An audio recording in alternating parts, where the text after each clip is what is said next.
So at the end of each of my videos, I usually include this clip that says, if you want to see something, go ahead and post in the comment section. I'll get around to it, reviewing it, giving you my take on it. And one of the more commonly requested weapons that people want me to look at is the Twin Prince's Greatsword. Now, this is a sword that requires you to fuse the Lorien's Greatsword with the Lothric Straight Sword. I don't know if those are the exact names, but they're the swords that you can make from the Lothric and Lorien Prince's souls at the end of the Grand Archives. And this sword, being a great sword, something I'm not really the biggest fan of, the weapon class in general, but I do think that this is one of the better great swords. Now, I will warn you guys, in this montage here, I do draw out my matches just a little bit because I'm not the most comfortable with great swords, but using this one is definitely a little bit more unique than the traditional, more utilitarian great swords that are just there for straight physical damage. This one definitely has some utility to it and some extra diversity, some extra ability that makes it better in some regards and not really all that bad, actually. I mean, it suffers a little bit in terms of combo damage, but what you lose in combo damage, you definitely make up for in versatility.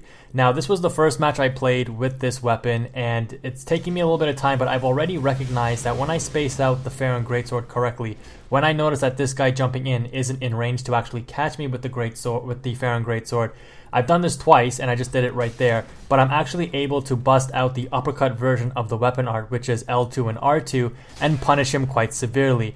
Now, that uppercut move on this weapon isn't really as good as that move right there, which I just finished him off with, which is the L2 and R1, the straight beam, and I'll tell you why. That L2 R1 beam is so fast and the hitbox is so wide. As you can see when I killed that guy, it was like I didn't even hit him, but the hitbox is so wide that I caught him strafing. And both of them are really good at punishing. You're going to see here, I notice again, this guy is completely out of range, charging up his R2 on his Astora's Greatsword, and as a result, we just punish him, hitting him with both the blade and the weapon art at the same time, dishing out almost 500 points of damage total, which is absolutely insane for a punish on a greatsword. So what this weapon compromises in damage definitely gets made up for in its ability to punish and adapt to unique situations. Now, I have mentioned this before on greatswords where they do have their weaknesses. You know, they suffer from limited range. They're not as fast as straight swords, can usually be caught out by straight swords, and they get hyper armored out of their attacks by ultra greatswords. So why would you ever really want to use a greatsword if it's kind of like a jack of all trades but a master of none? It does have its advantages. One of the biggest advantages of it is its ability to counter rush down. It's not very good at rushing down on its own, but it's very good at countering rush down heavy weapons like straight swords and Karthus curved swords, stuff like that.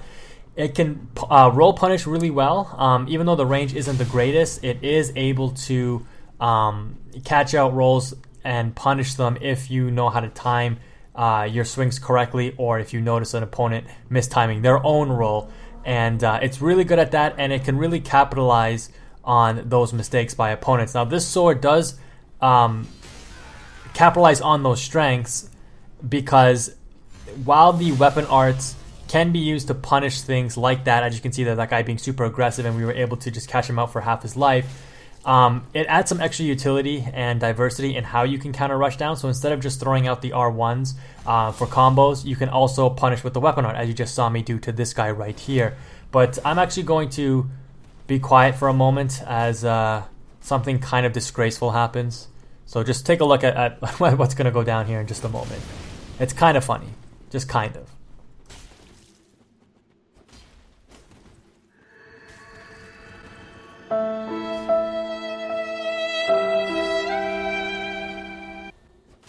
So yeah, that happened. I don't know really why he did that. I mean, he is using a dark sword. He can easily come back, and I'm using a great sword. But whatever. We're going to make sure he's not going to do that again. So we're going to switch to the Chaos Blade. And this is kind of like my go-to try-hard weapon right now when I really want to win a match, because I played like 30 PvP matches in a row with this weapon, and I won all 30. I didn't lose a single one.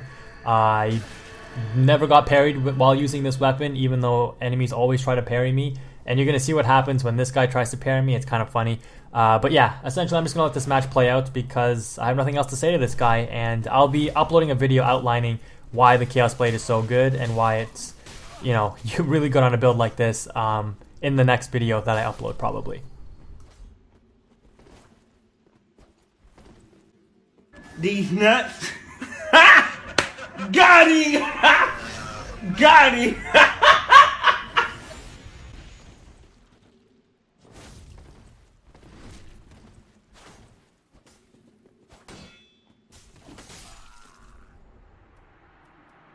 So with that done, of course we're going to have to patch a squad on his head, or the teabag as I like to call it. But anyways, back to the point of the video here. So as I was discussing, most other greatswords are generally pretty utilitarian. They're just there for a basic purpose, dishing out physical damage. Their combo damage is respectable. They're, like I said, a master of all, but a jack of all trades, but a master of none. Don't know how I managed to mess up that phrase, but they're not fast.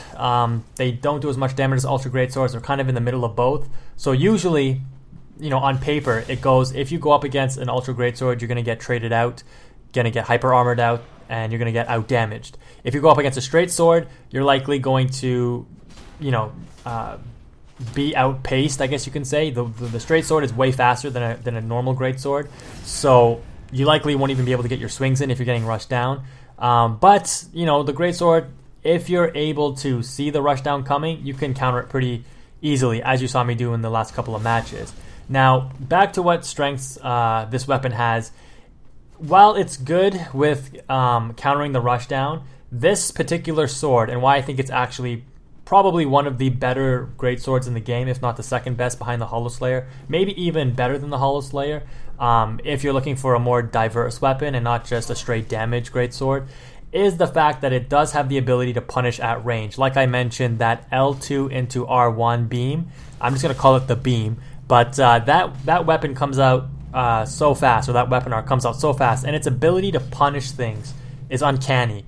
I'm actually, after using this weapon, have gone to always having this weapon in my inventory now, just in case I need something to switch out to snipe out an opponent.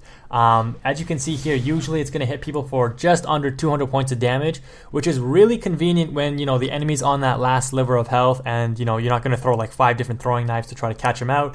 You don't really want to try to go in and risk a parry or something like that. So at a distance, you can whip out that weapon art and catch somebody and finish them off. It's really powerful at the mid-range because it's very, very hard to react to. And if an enemy's rushing you down, again, you can whip it out and deal some massive amounts of damage if you connect with the sword itself and the beam. So it's very, very good in that regard. And the uppercut, while it is there, the L2, R2, it's not as useful as the beam. It does maybe a little bit more damage, which is nice, but the beam is just so much safer and so much easier to catch people with, especially since you can catch the strafes as enemies move side to side. It's very, very powerful in that regard. So in this match, I didn't even notice this guy switched to a rapier, I guess. So he got hit out a few times. I thought he was using a katana, just wasn't paying attention and got caught out there. But now that we know he's using the rapier, we're going to be able to counter it pretty well. So here we're going to try to fish out a trade, but we end up hitting him. I think we're going to go for the trade because he ended up hitting us at the beginning as we were just starting up our attack. But we know that if he's approaching us, we can whip out the R1, and if he attempts to, there we go. We can force the trade. If he attempts to attack, which we know he wants to because he thinks he can always outpoke us. I don't know what it is about S-Stock players or rapier players. They always try to think that when they approach you, they're always going to have some kind of advantage. I don't really see too many S-Stock players being overly reactive. Mostly they're just turtles, or they think they can just completely rush you down with an S-Stock. So a greatsword, again, something that it's really good with is countering the rush down. So I find it really good against like straight swords, Karthus curved swords, S-Stocks. It's not that good against katanas. And actually, against some S-Stocks, it could struggle if you're playing a smarter player. But in general, it's really good to counter rush down, just great swords in general. Anyways, in this matchup here, we're going up against a Karthus greatsword, and I think this guy is a little over aggressive on us, which allows us to punish him multiple times. Again, if you notice that an enemy really likes to throw out these kind of spaced out R2s where you're not even in range, maybe they're trying to make a read on you that you're going to approach them, that beam comes out so fast and it's going to punish them every time usually. So you've seen me do it a few times already, and it's again one of the reasons why this sword is so good. Normally, if you were using any other greatsword, you'd have to go in and contest that charged R2 if you wanted to try to punish it, and you would likely get hit out if you couldn't roll away fast enough from the R2 coming out. With this weapon, it gives you that option to throw out things at range and still, edge out a little bit of damage and punish the opponent for their mistakes a little bit easier, which is why I said I keep this weapon on hand now, just to have that extra bit of, or just that extra option, I should say, if I want to finish somebody off. So let me know if this analysis kind of makes sense to you guys, because this is kind of what goes on in my head, and I know that you guys have given me great support and let me know that these videos are very informative, and I hope that you guys do learn stuff from them. But the way that I kind of see things obviously is a little bit different than many other people do. I don't really agree usually with well, I guess that's a stretch. I agree for the most part on the fundamentals of a Dark Souls game, but when it comes to little nuances about weapons and stuff, I tend to look at things a little bit differently. I tend to focus more on spacing rather than being super reactive. And I mean, I could be super reactive, and you guys will see that in some of the smaller weapon videos that I upload. But nobody really wants to see that, I don't think. Nobody wants to see you just rolling around and fishing for a hit.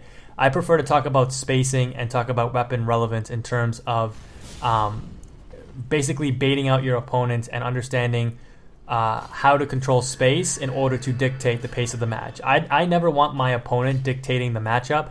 I don't want to have to react to them. I want to be able to dictate the pace myself and make them play more defensive, because that way I can read the opponent better. That's the way I play, if that makes sense.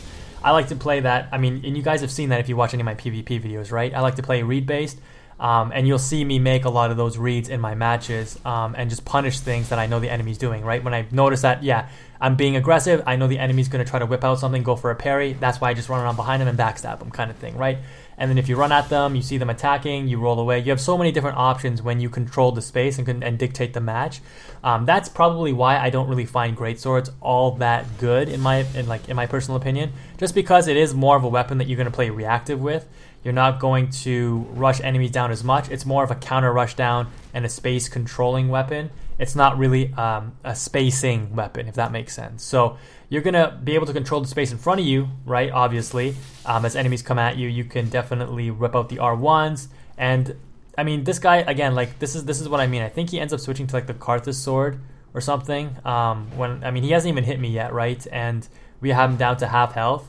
But when he switches to the Karthus sword, I can just one-hand the Greatsword. And Greatswords are actually, I mentioned this already, but a great counter to Karthus swords, just because the range on them when enemies are approaching you with a Karthus sword is actually the one time that a range on a Greatsword actually is really good. And you can always contest a Karthus sword, and if the enemy is rolling around you, you can just keep whipping out the R1s and then just end up rolling away if they try to punish you. So Greatswords are a great counter to that. But I'm not going to really ever want to contest a Karthus curve sword. If you guys watched that clip earlier where the guy was just standing still and I was trying to rush him down as he was using the Karthus curve sword, and I got hit a few times after playing the previous part of that match flawlessly. That's exactly what I mean, where you can't really dictate the pace of the match with a Greatsword, or it's a lot harder to do that rather than doing it with another kind of weapon. So that's my general take on them. But like I said, this sword is probably one of the better Greatswords in the game for the simple fact that you have those very powerful weapon arts. And while this weapon does suffer just a little bit on damage, the combo damage is probably going to be under 600 compared to like a Hollow Slayer Greatsword, which might end up doing 700, 800 points of damage.